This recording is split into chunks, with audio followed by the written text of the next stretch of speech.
ಸೂರ್ಯ ನಿರ್ಮಾಣಕ್ಕೆ ಸಜ್ಜಾದ ಚೀನಾ ಜಗತ್ತಿನ ಅತಿ ದೊಡ್ಡ 582 ಟನ್ ತೂಕದ ದೈತ್ಯಕಾಂತ ಸಿದ್ಧ. ಪರಮಾಣು ಸಂಯೋಜನೆ ಮೂಲಕ ಅಪರಿಮಿತ ಹಾಗೂ ಮಾಲಿನ್ಯರಹಿತ ಶಕ್ತಿಯನ್ನು ಉತ್ಪಾದಿಸುವ ನಿಟ್ಟಿನಲ್ಲಿ ಚೀನಾ ಐತಿಹಾಸಿಕ ಮೈಲಿಗಲ್ಲು ನೆಟ್ಟಿದೆ. ತನ್ನ ಆಕರ್ಷಕ ಕೃತಕ ಸೂರ್ಯ ಯೋಜನೆಯ ಅತ್ಯಂತ ಪ್ರಮುಖ ಭಾಗವಾಗಿರುವ ಜಗತ್ತಿನ ಅತಿದೊಡ್ಡ ಸೂಪರ್ ಕಂಡಕ್ಟಿವ್ ಕಾಂತವನ್ನ ಚೀನಾ ಯಶಸ್ವಿಯಾಗಿ ನಿರ್ಮಿಸಿ ಪರೀಕ್ಷೆಗೆ ಒಳಪಡಿಸಿದೆ. 2030ರ ವೇಳೆಗೆ ಫ್ಯೂಷನ್ ಶಕ್ತಿಯಿಂದ ವಿದ್ಯುತ್ ಉತ್ಪಾದಿಸುವ ಚೀನಾದ ಮಹತ್ವಾಕಾಂಕ್ಷೆಗೆ ಈ ಸಾಧನೆ ಪ್ರಮುಖ ಬಲ ನೀಡಿದೆ. ಚೈನೀಸ್ ಅಕಾಡೆಮಿ ಆಫ್ ಸೈನ್ಸಸ್ನ ಪ್ಲಾಸ್ಮಾ ಫಿಸಿಕ್ಸ್ ಸಂಸ್ಥೆಯು ಈ ದೈತ್ಯ ಡಿ ಆಕಾರದ ಕಾಂತವನ್ನು ಅಭಿವೃದ್ಧಿಪಡಿಸಿದೆ. 21 ಮೀಟರ್ ಉದ್ದ, 12 ಮೀಟರ್ ಅಗಲ ಹಾಗೂ ಬರೋಬ್ಬರಿ 582 ಟನ್ ತೂಕವಿರುವ ಈ ದೈತ್ಯ ಕಾಂತವು 100 ಮಿಲಿಯನ್ ಅಂದ್ರೆ 10 ಕೋಟಿ ಡಿಗ್ರಿ ಸೆಲ್ಸಿಯಸ್ಗೂ ಹೆಚ್ಚಿನ ತಾಪಮಾನವನ್ನ ಹೈಡ್ರೋಜನ್ ಪರಮಾಣುಗಳನ್ನು ಸಂಯೋಜಿಸಿ ಯಾವುದೇ ಇಂಗಾಲದ ಡೈಆಕ್ಸೈಡ್ ಬಿಡುಗಡೆ ಮಾಡದೆ ಅಗಾಧ ಪ್ರಮಾಣದ ಶಕ್ತಿಯನ್ನು ಉತ್ಪಾದಿಸಲು ನೆರವಾಗಲಿದೆ. ಜಾಗತಿಕ ಮಟ್ಟದ ಐಟಿಇಆರ್ ಫ್ಯೂಷನ್ ಯೋಜನೆಗೆ ಬಳಸಲಾದ ಕಾಂತಗಳಿಗಿಂತ ಇದು 3 ಪಟ್ಟು ಹೆಚ್ಚು ಶಕ್ತಿಯನ್ನು ಹಿಡಿದಿಟ್ಟುಕೊಳ್ಳುವ ಸಾಮರ್ಥ್ಯ ಹೊಂದಿದೆ.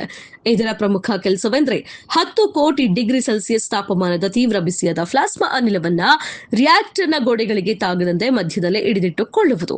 ಇದರ ಜೊತೆಗೆ ರಿಯಾಕ್ಟರ್ನ ಹೃದಯ ಎಂದೇ ಕರೆಯಲ್ಪಡುವ high temperature super conductive solenoid coil ಅನ್ನು ಸಹ ಯಶಸ್ವಿಯಾಗಿ ಪರೀಕ್ಷಿಸಲಾಗಿದೆ.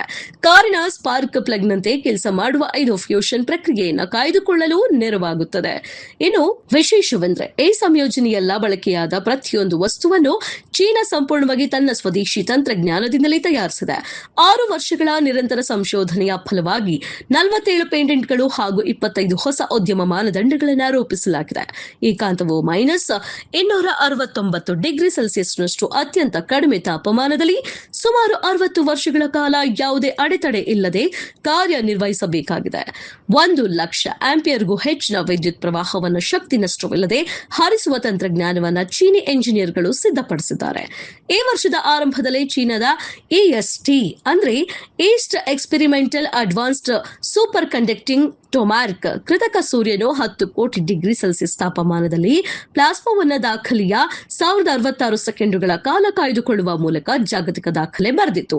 ಚೀನಾದ ಯೋಜನೆಯ ಪ್ರಕಾರ 2027ರ ವೇಳೆಗೆ ತನ್ನ ಮುಂದಿನ ಹಂತದ ರಿಯಾಕ್ಟರ್ ನಿರ್ಮಾಣ ಪೂರ್ಣಗೊಳ್ಳಲಿದ್ದು 2030ರ ವೇಳೆಗೆ ಫ್ಯೂಷನ್ ತಂತ್ರಜ್ಞಾನದಿಂದ ಮೊದಲ ವಿದ್ಯುತ್ ಉತ್ಪಾದನೆ ಆರಂಭವಾಗುವ ನಿರೀಕ್ಷೆ ಇದೆ.